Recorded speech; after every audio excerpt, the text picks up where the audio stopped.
झुंड बोल मस्तकों के झुंड, आज जंग की घड़ी की तुम गुहार दो। नमस्कार दोस्तों, स्वागत है आप सभी का हमारे YouTube चैनल सनातनी कालिंदी पर।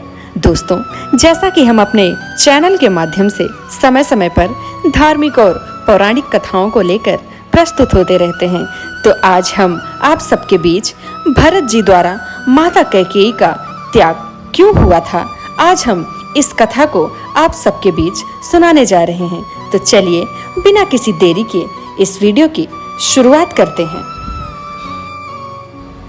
भरत जी जब अपने ननिहाल से अयोध्या पहुंचे तो अयोध्या की प्रजा उन्हें देखकर अपना मुंह फेरने लगी।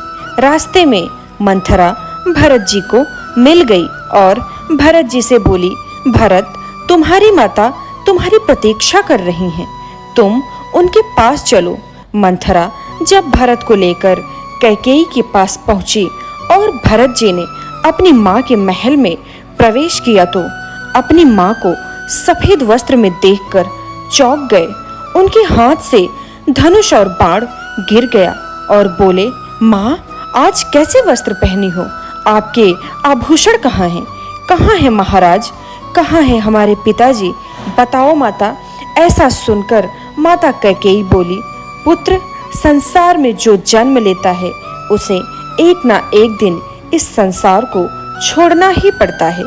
प्राण त्याग देने के बाद जो गति धर्मात्मा पुरुषों की होती है, जो परम तप उन्हें मिलता है, तुम्हारे पिताजी भी उसी परम धाम को सिधार गए। माँ की ऐसी बात सुनकर महात्मा भरत बोले, रास्ते भर मेरा हृदय भय से कांप रहा था। मैंने जो खराब स्वप्न देखा था सब सच हो गया, अनहोनी हो ही गई। फिर भरत को धीरज दिलाते हुए महारानी कैकेयी बोली, धीरज रखो पुत्र, तुम तो अपने पिता के समान धीरवीर पुरुष हो।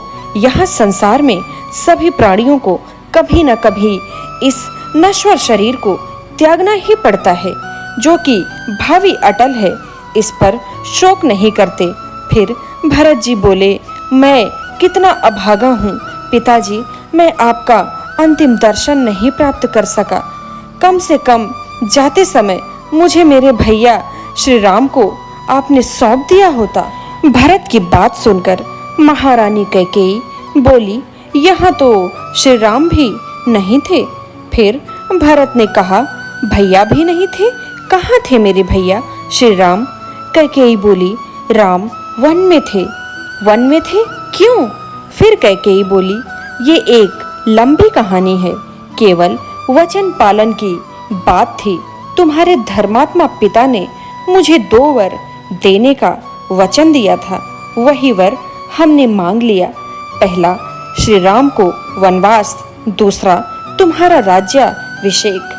फिर भरत जी बोले, वनवास, ये दंड तो कठोर अपराधियों को दिया जाता है। श्री राम से तो मानो क्या, उनसे वो पशु पक्षी भी प्यार करते हैं। फिर कैकेयी ने कहा, किसी का कोई दोष नहीं था, सब अपने धर्म का पालन किए और तुम्हारे धर्मात्मा पिता ने अपने वचन का पालन करते हुए अपने प्राण त्याग दिए। हे पुत्र, अब तुम अपने कर्तव्य का पालन करो। तुम्हारे जैसे धीरवीर पुरुष को विलाप करना शोभा नहीं देता। फिर भरत जी ने कहा, हाँ माँ, ठीक कह रही हो। मेरा पहला कर्तव्य है मेरे भैया श्री राम के साथ जो षड्यंत्र किया गया उसका पता लगाना और उसको दंड देना, जिसने ऐसा घोर अपराध किया है। फिर महारानी कैकेयी बोली, तो क्या उसे तू प्राण दंड देगा? फिर भरत जी बोले, हाँ, मैं उसे प्राण दंड दूंगा, चाहे वह काल ही क्यों ना हो। फिर कैकेयी बोली, पुत्र, तो वो दंड तुझे मुझे ही देना पड़ेगा। फिर भरत जी बोले, माता, आपने ऐसा किया?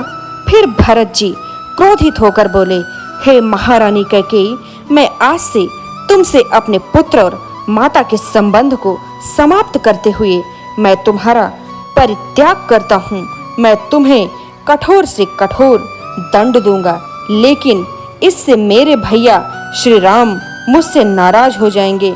जाओ महारानी कैकेयी, मुझे जीवन भर नरक में रहना स्वीकार है, लेकिन तुम्हें अपनी माता कहना स्वीकार नहीं है।